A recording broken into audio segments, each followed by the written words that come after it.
இன்னைக்கு சப்ளிமெண்ட்ரியில் பார்த்தீங்கன்னா இரட்டை புலவர்கள்னு ஒருத்தர் வாழ்ந்தான். இரட்டை புலவர்கள்னு ஒரு ரெண்டு புலவர்கள். அவன் ரெண்டு பேரும் ரெண்டு பேரும் ஒன்றுன்ற மாதிரி தான். எப்படின்னா, ஒருத்தருக்கு வந்து கால் கிடையாது, ஒருத்தருக்கு கண்ணு தெரியாது. ரெண்டு பேரும் புலவர்கள். இவன் எங்கேயாலும் வெளியில் போய் யாரையா ராஜா கிட்ட போய் ஏதாவது தானம் கேட்கணும், அவங்ககிட்ட பரிசு வாங்கணும்னு நினச்சாலும் என்ன பண்ணுவான், அந்த கண்ணு தெரியாதவரோட தலைமையில அந்த கால் இல்லாதவர் ஏறி உட்காந்துட்டுவார். அந்த கண்ணு தெரியாதவர் வந்து கால் இல்லாதவரை தலையில் தூக்கின்றார். அவர் வந்து பார்த்து சொல்லுவார், வழி நேராக போ, எதில் போ, வளைஞ்சு போ, திரும்பி போ, நகர்ந்து போ, நில்லு, போகாத, இரு, அந்த டைரக்ஷன் கொடுக்குறது அவர். அவரோட டைரக்ஷனில் இவர் நடந்து போயிட்டு இருப்பார். இதுதான் அவனோட வாழ்க்கை முறையே. இப்படிதான் அமைச்சுட்டார் ரெண்டு பேரும். அந்த மாதிரி இருக்கிறவா குளிக்கணும். குளிக்கிறதுக்காக ஒரு குளத்தாங்கரையில் போய் உட்காந்துட்டு குளிக்கிறதுக்கு முதல்ல அந்த கண்ணு தெரியாதவருக்கு அந்த இப்போ மேலே காலில் அவர் இருக்காரு, அவரை கீழே இறக்கி விட்டார். அவரை இறக்கி விட்டு உட்கார வச்சுட்டு கண்ணு தெரியாதவரும் மெதுவாக அப்படி தட்ட வேண்டி போய் குளத்துல இறங்குறாரு குளிக்கிறதுக்கு. குளிக்கும்போது கையில் இருக்க அந்த துணி இப்போ மேல் துண்டு இல்லையா, அந்த தண்ணியில் கசக்கிட்டு இப்படி கையை விடுறாரு பாருங்க. அந்த தண்ணியில் அது அப்படியே நகர்ந்து அந்தட போயிடுறது. இதை கரையில் உட்காந்துருக்கிற கண்ணு தெரியறவரும் பார்த்துட்டு இருக்காரு. ஆனால் அவரால் ஓடி போய் அதை எடுக்க முடியாது, துணி போயிடும். பரம ஏழை ரெண்டு புலவர்களும். என்ன பண்றதுன்னே புரியல. அப்போ கரையில் இருக்கிறவர் பாடுறாரு, ஒரு பாட்டு பாடுறாரு. ரெண்டு பேருமே புலவர்கள் இல்லையா, அப்பெல்லாம் சாதாரண பேச்சே பாட்டாக தான் இருக்கும். அப்போ சொல்றாரு, அப்பிலே தோய்த்து எடுத்து அடுத்தடுத்து நாமதனை தப்பினால் நம்ம எது தப்பாதோ அப்படின்றார் அவர்.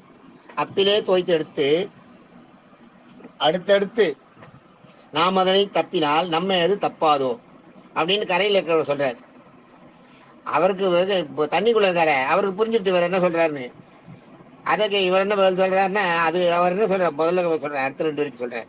தரையில் இருக்கிறது மாதிரி சொன்னதுக்கு அந்த கரையில உட்காந்துருக்காரு, கண்ணு தெரிஞ்சு கால் இல்லாத உட்காந்துருக்காரு. அவர் சொன்னதுக்கு அர்த்தம் என்னன்னா, அப்பில என்ன, அப்புன்னா குளம், தண்ணி. அப்புன்றது வந்து தண்ணி.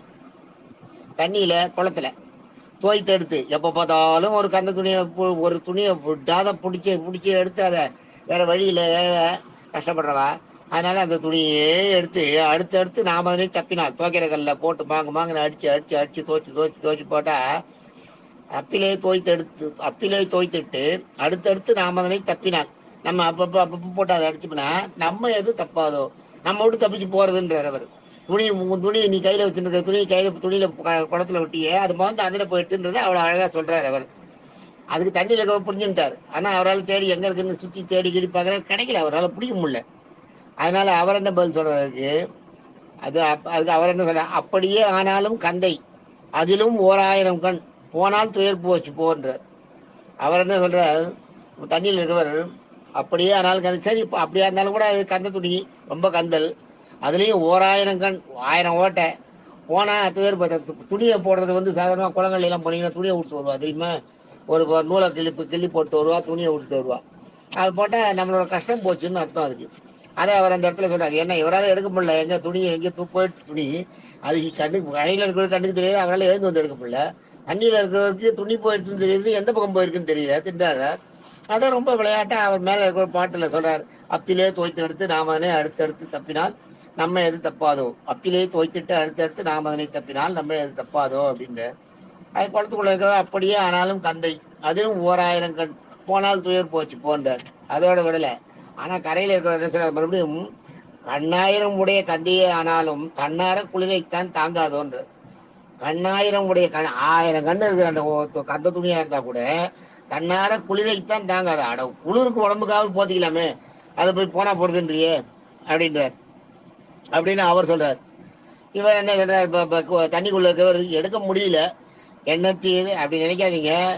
இக்கலிங்கம் போனால், கலிங்கம்னா துணி, இக்கலிங்கம் போனால் என் இந்த இந்த துணி போனா என்ன, ஏகலிங்கம், உலகத்துக்கெல்லாம் உலகத்தையே ஆளுகின்ற ஏகலிங்கம்ன்றது ஒரே ஒரே ஈஸ்வரன்றது ஏகலிங்கம்.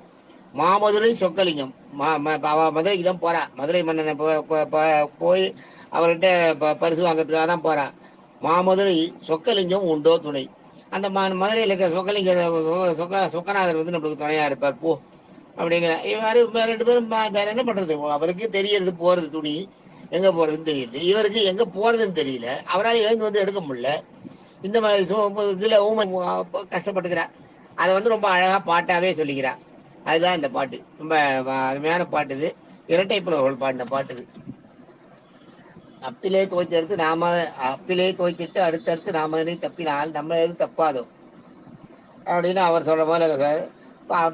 தண்ணிக்குள்ள சொல்ல அப்படியே ஆனாலும் கந்தை அதிலும் ஓராயிரம் கண் போனால் துயர் போச்சு போன்றார். உடனே மேல இருக்கிற என்ன சொல்றாரு அதுக்கு பதில், கண்ணாயிரம் உடைய கந்தையே ஆனாலும் தன்னார குளிரைத்தான் தாங்காதோன்றார். அவர் சொல்றார்.